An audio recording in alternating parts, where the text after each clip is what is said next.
बिस्मिल्लाहिर्रहमानिर्रहीम। अस्सलाम वालेकुम। आपका दोस्त सलमान हैदर। दुआ है परवरदिगार से कि उसने आपको और आपके अहले खाना को अपनी हिफ्ज़ो अमान में रखा हुआ। और रात गई कि कई अहम तरीन जिसे कहते हैं ना अपडेट्स हैं, खबरें हैं, बल्कि कुछ एक्सक्लूसिव हैं। दो जराए से कंफर्म जराए के नाम बताऊंगा आपको, जिसमें इमरान खान साहब की आर्मी चीफ से मुलाकात से मुतल्लिक है कि इमरान खान साहब और जनरल कमर जावेद बाजवा के दरमियान मुलाकात हुई है, किस जगह पर, किस मकाम पर, वो भी आपको मैं बताऊंगा दो रेफरेंसेस के साथ। तो व्लॉग के आखिर में हम उसकी तरफ बात करेंगे, लेकिन कुछ और भी अहम तरीन चीजें। आज 3 केसेस बाकायदा तौर पर उसकी समाअत होनी है और 3 के 3 निहायत अहम है। मरियम बीबी और कैप्टन सफदर का केस है, शहबाज गिल का केस है, इमरान खान साहब का केस है। उससे मुतल्लिक आज बहुत सी ना स्ट्रेटजी और पैराए आज बाकायदा तौर पर पूरे डिसाइड होने हैं कि किस तरफ ये मामलात जा रहे हैं। एनआरओ मिलना है, केस खत्म होना है, जमानत होनी है, होना क्या है, वो तीनों केसेस मैंने आपके साथ डिस्कस करने। इसके अलावा इलेक्शन कमीशन का माशाल्लाह से सॉफ्टवेयर अपडेट हुआ, उससे मुतलिक बताना। लेकिन सबसे पहले हम बात करेंगे शहबाज शरीफ साहब, जो पाकिस्तान के वजीर आजम है। किसी को कोई शक तो नहीं ना? हाँ जी, वो खुद बता रहे थे कल एक तकरीब में, बल्कि इकरार किया। वो कहते हैं कि पूरी दुनिया में बतौर वजीर आजम मेरी कोई इज्जत नहीं है। ये पाकिस्तान का वजीर आजम कह रहा है कि पूरी दुनिया में बतौर वजीर आजम मेरी कोई इज्जत नहीं है। वो खुद बता रहे थे तकरीब में कि किसी जगह पर भी मैं दौरा करता हूं या किसी भी मुल्क में फोन करता हूं तो सबसे पहले यही तासुर मिलता है दूसरी तरफ से, जहां मैंने फोन किया हो या जहां मैंने दौरा किया हो, कि शायद मैं कुछ उनसे मांगना चाह रहा हूं, शायद हम कुछ उनसे मांगना चाह रहे हैं। यानी दो चीजों की बाकायदा तौर पर वो इतराफ करते हुए नजर आ रहे हैं कि मतलब मुल्क की हालत एक तो हमने खुद ही यहां तक पहुंचाई। खान साहब के दौर में तो ये थे नहीं था ना, बड़ा ग्रेसफुली था, चीजें बहुत अच्छे से मामलात में एक्सपोर्ट इस हद तक जा रही थी, चीज़ें बेहतरी की तरफ जा रही थी। 5 महीने में शर्मिंदगी का एहसास वज़ीर आज़म को होना शुरू हो गया। अच्छा जी, और दूसरा उन्होंने ये भी कन्फेस कर दिया कि हमारी किसी किस्म की कोई इज्जत नहीं है। वक्त का वज़ीर आज़म ये जेस्चर दे रहा है, ये चीज़ें बता रहा है, मेरा ख्याल है इससे ज़्यादा कमज़ोरी, इससे ज़्यादा बेइख्तियारी, इससे ज़्यादा बेबसी शायद कोई नहीं हो सकती। शायद मैं और आप पाकिस्तानियों को ये अल्फाज सुनने को ना मिलते हैं कि वो खुद कह रहे हैं कि पूरी दुनिया में बतौर वज़ीर आज़म मेरी कोई इज़्ज़त नहीं है। मैं जहाँ फ़ोन करता हूँ तासुर ये मिलता है कि मैं उनसे कुछ मांगना चाहता हूँ। ऐसे एंड हो गई। मैंने कहा मैं इब्तिदा में आपको अपना ये दुख ज़रूर बता दूँ। अब आ जाऊँ जी इलेक्शन कमीशन के सॉफ्टवेयर अपडेट से मुतल्लिक जी। इमरान खान का प्रेशर भी तो डेफिनेटली था। इलेक्शन कमीशन की तरफ से पूरी कोशिश की थी कि पाकिस्तान में ज़िमनी इंतखाब मुलतवी करा दिया जाए, लगा दिया जाए किसी तरह सैलाब के ज़ुमरे में, सिक्योरिटी के ज़ुमरे में। फिर एक हल्का सा टच इस्लामाबाद हाई कोर्ट की इंटरप्रटेशन करके कर दे कि जनाब शाद साहब की वजह से सारे ही इस्तीफ़े गैर मंजूर हो गए। लेकिन नहीं, लाहौर हाई कोर्ट में कि जिसके मुल्तान बेंच में दरख्वास्त, पेशावर हाई कोर्ट में दरख्वास्तें तो चली गई थी। बहरहाल सॉफ्टवेयर अपडेट हुआ, अच्छा हो गया जी इन दरखास्तों पे। जाहिर बात है सरसरी एक शेड्यूल देना था, वो इन्होंने दे दिया इलेक्शन कमीशन ने। 9 कौमी और 3 सूबाई असम्बलियों के इलेक्शन की तारीख दे दी गई है 16 अक्टूबर को। ज़िमनी इंतखाब होंगे 9 कौमी और 3 सूबाई इलेक्शन, 3 सूबाई सीटों के लिए जी 16 अक्टूबर। NA 157 मुल्तान, जी हाँ, शाह महमूद कुरैशी साहब की साहबजादी और यूसुफ रज़ा गिलानी के बेटे इधर खड़े हो रहे हैं। PP 139 शेखुपुरा, ठीक है, यहाँ इलेक्शन है जी 16 अक्टूबर को। PP 209 खानेवाल, PP 241 बहावल नगर। इन 3 जगहों पर इलेक्शन अनाउंस हो चुके हैं। मजीद सुन ले जी। NA 22 मर्दान, इमरान खान खुद खड़े हैं जी। NA 24 4 सद्दा, खान साहब खुद खड़े हैं जी। NA 31 पेशावर नेशनल असम्बली के खान साहब खुद खड़े हैं। NA 45 कुरम, NA 118 फैसलाबाद, आबिद शेर अली के मुकाबले इमरान खान साहब खुद खड़े हैं जी। NA 118 ननकाना, इमरान खान साहब।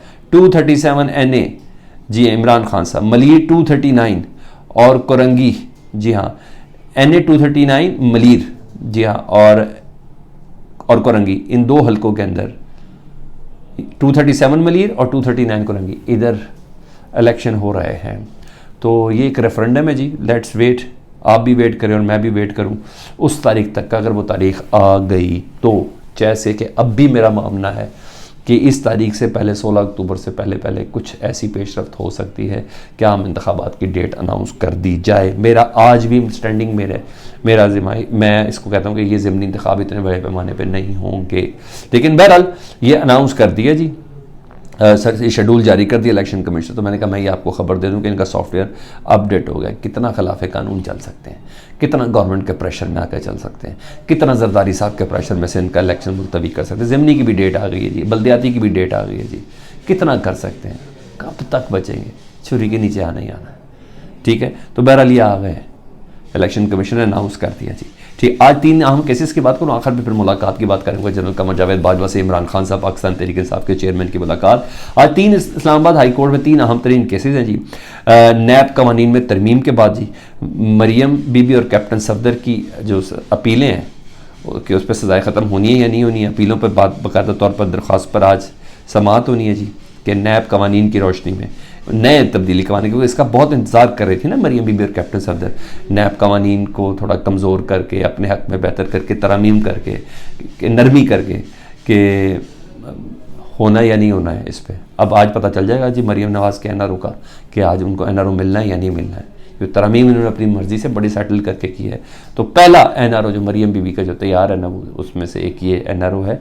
पता चल जाएगा, वकील पूरी प्ली उठाएगा मरियम बीबी का कि जी जो पहले जो इन पर सज़ाएँ हुई थी या कोर्ट की जो समातें थी वो पिछले नैब कवानीन के तहत थी। अब नैब कवानीन हमारी हुकूमत ने आगे बदल दी हैं 2022 के अंदर, तो उसकी रोशनी में मरियम नवाज़ और कैप्टन सफदर इनके ऊपर ये कानून लागू नहीं होते। तो प्लीज़ आप इनकी जो अपीलें हैं ना वो मंजूर कर लें और इनको केसेस से फारिग कर दें। तो इस तरीके से वकील प्ली लेगा। आज सब इन चीज़ों का अंदाज़ा होगा।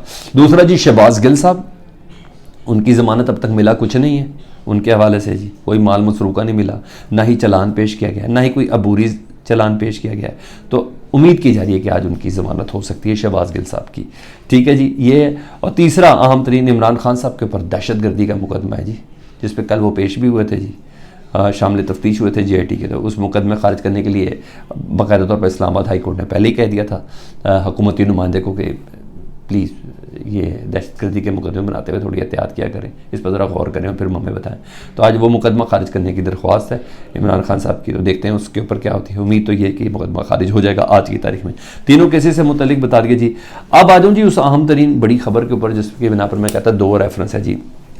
पहले ज़रा ये वाला सुन ले जी। सदर मुमलिकत आरिफ अलवी, जिन्होंने 12 अपने इंटरव्यूज़ में अपने बयान में भी बोला कि वो कोशिश कर रहे हैं अपना किरदार अदा करें जितना आइन ने उनको दिया, और आइन से हट के भी जो दिया था वो मैं किरदार ज़रूर अदा करूँगा। तो बहुत अरसे से इतलात थी कि बाकायदा तौर पर वो इस्टेब्लिशमेंट के स्टेक होल्डर्स गवर्नमेंट के कुछ स्टेक होल्डर से वो गुफ्तगू कर रहे हैं और कुछ तस्फिया कराने की कोशिश कर रहे हैं पाकिस्तान तहरीक इंसाफ के चेयरमैन यानी PTI के दरमियान। इन मौजूदा हालात में भी कामरान खान साहब को उन्होंने इंटरव्यू दिया सदर पाकिस्तान डॉक्टर आरिफ अलवी साहब ने, और उन्हें खुशखबरी सुनाई कि जल्दी बहुत बड़ा ब्रेक थ्रू हो सकता है, ये ब्रेक थ्रू मिल सकता है। अच्छा जी, और गवर्नमेंट को भी इस बात का एहसास हुआ कि इमरान खान जो कह रहा है सही कर रहा है और जल्द से जल्द हमें इलेक्शन की तरफ जाना चाहिए। तो ये खबर तो मैंने आपको सदर मुमलिकत से मुतल्लिक बता दी, ब्रेक थ्रू। अब दूसरा सुन लें, इसाक खाकवानी, नाम तो सुना होगा जी हाँ, पाकिस्तान तहरीक इंसाफ के सीनियर रहनुमा, मगर बदकिस्मती से जहांगीर तरीन ग्रुप के अंदर शामिल हो गए। उन्होंने ये दावा किया जी, साबिक रहनुमा, उन्होंने ये दावा किया है कि army chief general Qamar Javed Bajwa और पाकिस्तान तहरीक इंसाफ के चेयरमैन इमरान खान की ऐवान सदर में मुलाकात हुई है, और उस मुलाकात में गालिब क्यास उन्होंने जो किया है, उन्होंने कहा है कि ज़रा हाथ हल्का रखें। इमरान खान साहब को कहा है जी लॉन्ग मार्च और धरने के हवाले से इस तरह की कॉलें न दें, क्योंकि हालात बेहतरी की तरफ जा रहे हैं, जल्द हम इलेक्शन की तरफ चले जाएंगे या कुछ है। ये आर्मी चीफ की तरफ से उन्होंने कहा कि इस तरह की बातें हुई हैं जी। लेकिन हाँ, हुकूमत को इस मुलाकात से और इस चीज़ों से बहुत सी चीज़ों का अंदाज़ा हो गया, उनको बड़ा दुख है कि ये मामला पीछे से सीधा हो चुका। तो मेरा ऐवान सदर की मुलाकात, एक सदर मुमलिकत खुद कह रहे हैं बड़े ब्रेक थ्रू की, दूसरे इसाक खाकवानी जैसे सीनियर रहनुमा ये कह रहे हैं कि मुलाकात हुई है और सदर पाकिस्तान कह रहे हैं कोई ब्रेक थ्रू का इम्कान है। मैं इस्टेब्लिशमेंट के स्टेक होल्डर्स के बीच में बात करूँ, स्टेक होल्डर्स से बात करूँ, तो डेफिनेटली आर्मी चीफ ही हैं उसके अंदर। तो बहरहाल ये अच्छी खबरें, और अगर ये है तो पाकिस्तान के हक़ में शायद इससे बेहतर खबरें कोई भी नहीं है, मुझे ऐसा ही लगता है। आपको क्या लगता है कमेंट सेक्शन में ज़रूर आगा कीजिएगा। अपना बहुत ज़्यादा ख्याल रखें। अल्लाहुम्मा सल्ली अला मुहम्मदिन व आले मुहम्मद।